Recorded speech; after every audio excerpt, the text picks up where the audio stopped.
You know that moment on a long road trip when the whole car has gone quiet and you're just staring out of the window, half sleepy, half bored?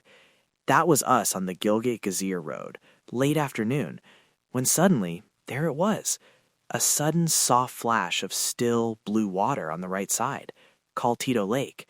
And for once, we actually decided not to just drive past. Exactly. We'd been saying for years, Yar, one day we'll stop at Khalti. And every time it was the same excuse. We're late, next time, next time. This time, as soon as that blue patch appeared, I just looked at Sharjeel and said, all right, enough. We're stopping. Even if it's only for chai and a 15-minute leg stretch. And that's the whole idea of this episode. Khalti is one of those lakes that always sits quietly between the bigger names. Gilgit behind you, Phandar ahead, Shandor somewhere in your plans. It's easy to treat it like just another blur outside the window. Today, we're turning that blur into a simple, very realistic 45-60-minute pause. Nothing fancy, no huge itinerary, just one soft evening moment by the water. And this is especially for you if you're driving with family, kids, maybe elders, or you're a beginner traveler who doesn't want trekking, heavy planning, or expensive resorts. Just a clean stop.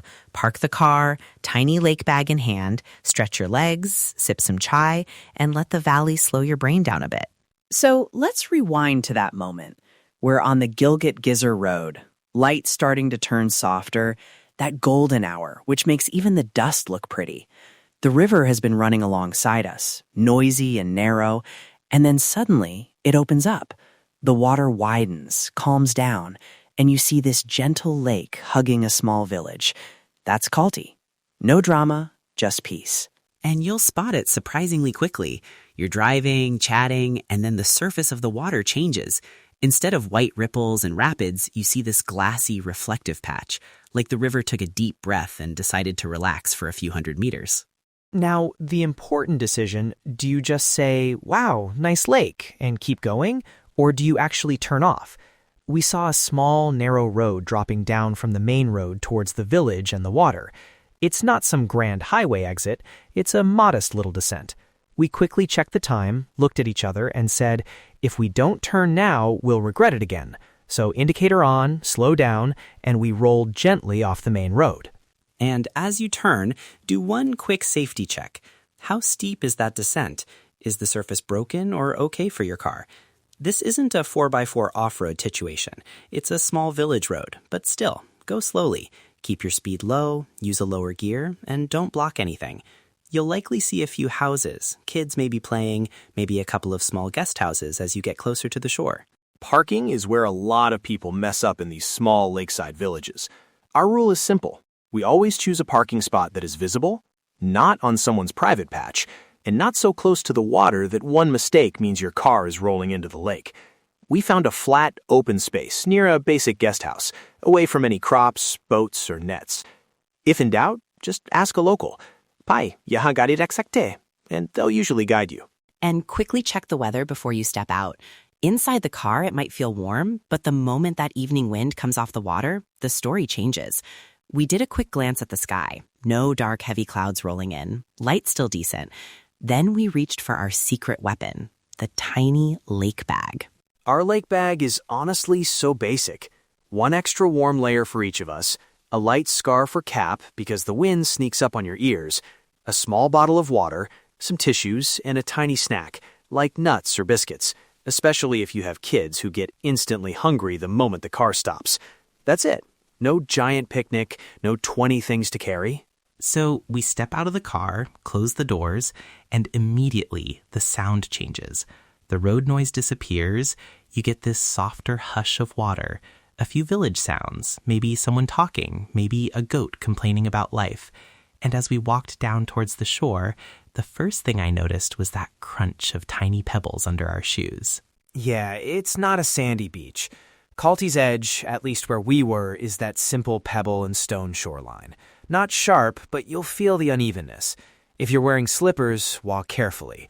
If you've got kids, this is the moment to set boundaries, very clearly but calmly. We actually stopped for a second and said, all right, imaginary kids mode. You can come this close, but not to the very edge.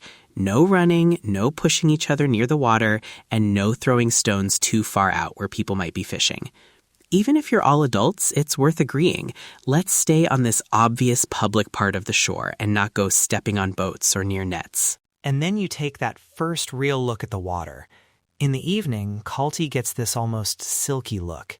The surface is not perfectly still, you still see gentle movement, but you get those beautiful reflections of the surrounding slopes, the sky, and the small village houses. A duck or two might glide past, totally ignoring you, living its best lake life.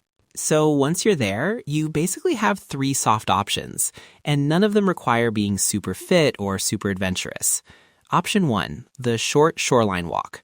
This is what we did first. We picked one direction, stayed on the clear path where locals also walk, and just strolled for 10-15 minutes. I love that kind of walk. You're not trying to reach anywhere.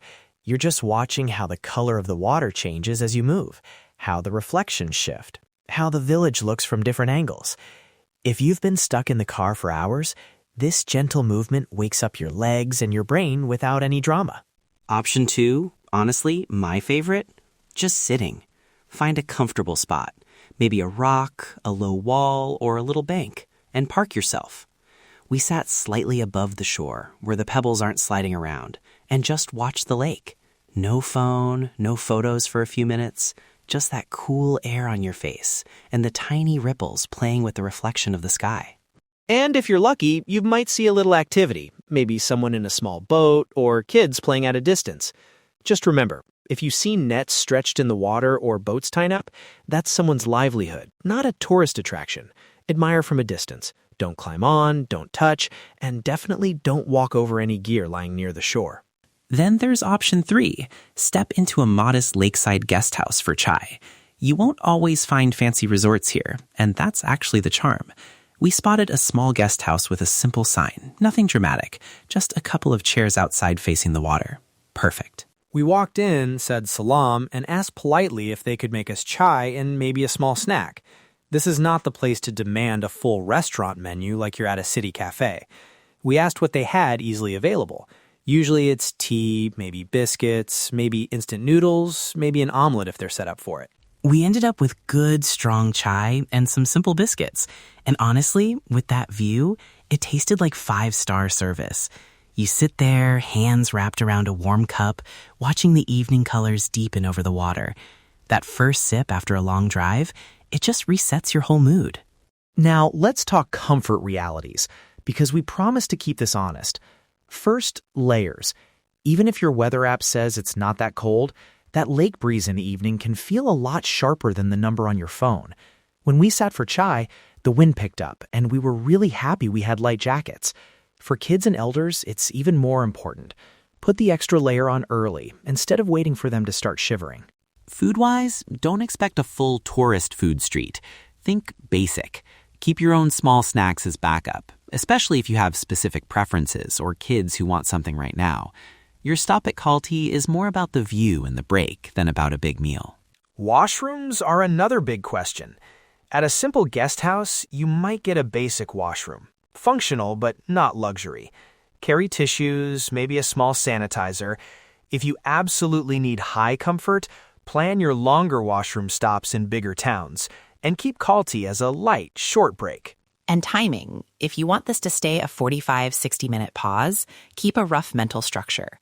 5 to 10 minutes to park, grab your lake bag, and reach the shore. 15 minutes for a short stroll. 15 to 20 minutes for chai and sitting. A few minutes to take photos, pay, thank your hosts, and get back to the car. That's it. You're back on the road without feeling rushed or frozen. Now, one thing we really care about, respecting the village rhythm. This is someone's home, not a theme park. Keep your voices soft, especially near houses and the shoreline where people might be fishing or working. If you see a boat, nets, or a small dock, assume it's private, unless someone clearly invites you. And with photos, this is a big one. Always ask before taking close-up pictures of people, their houses, or their boats. A simple, friendly photo laissez-faire with a smile goes a long way. If someone seems uncomfortable, just let it go. There are more than enough landscapes and lake shots to fill your gallery without putting anyone on the spot. At some point, you'll feel that natural pause. The light on the slopes above Khalti starts to change, hills slowly turning from golden to soft purple. Shadows creep down towards the water. That's your sign to think about leaving. We checked the time, thought about how long we needed to reach our next stop, and decided not to stretch it until it was fully dark. Yeah, as tempting as it is to sit till the last bit of light, remember, you still have a road to drive. Especially if you're heading towards Phandar or beyond, give yourself comfortable daylight, or at least twilight for the next stretch. We finished our chai, paid calmly, thanked the guest house owner properly, and walked back to the car slowly, not in a panic jog. Back at the car, quick little routine. Jackets off if you're warm, everyone buckled, a last glance at the lake, and then gently back up towards the main road. The best part? As you merge onto the Gilgit-Ghizer road again, Khalti is no longer that lake we always drive past. It becomes a real memory. Pebbles under your feet, that one cup of chai, that short, quiet walk. And you realize you didn't need a whole day or a big activity list or a fancy resort to enjoy it. You just needed the courage to turn off the main road for 1 hour and treat a tiny widening of the river like it matters. Because it does. These little pauses are what your road trips will be built on in your memory. So let's quickly recap our simple Khalti Lake pause formula that you can copy on your own trip. Spot the lake from the road, decide on the spot to actually turn off. Choose a safe, visible parking area away from the very edge and from private spaces. Grab your tiny lake bag, one extra layer, water, tissues, small snack, and walk down to the shore. Then pick your combo of 3 soft options: a short shoreline stroll, a quiet sit watching the reflections, and maybe a couple of ducks. And if available, a simple chai at a modest guest house. Keep it under an hour, watch the wind and the temperature, and leave politely. Voices low, no stepping on boats or nets, always asking before photos. If you want to make this even easier, we've put together a tiny printable mini plan for a Khalti stop. It has packing notes for that lake bag, suggested timing ranges for your 45 to 60-minute pause, and a small lakeside etiquette checklist so you can enjoy the view without disturbing village life. You can find it on our website. Just visit the Travel Diary page and look for the Khalti Lake episode. So next time you're on the Gilgit, Ghizer, Phandar side and you see that sudden calm patch of water, don't just say, nice, nice, and drive on. Give yourself that one soft evening at Khalti. Park, breathe, sip chai, listen to the water. Let the road wait for you, just for a little while. All right, from both of us, safe travels, gentle pauses, and inshallah we'll meet you again in the next story from the northern areas of Pakistan.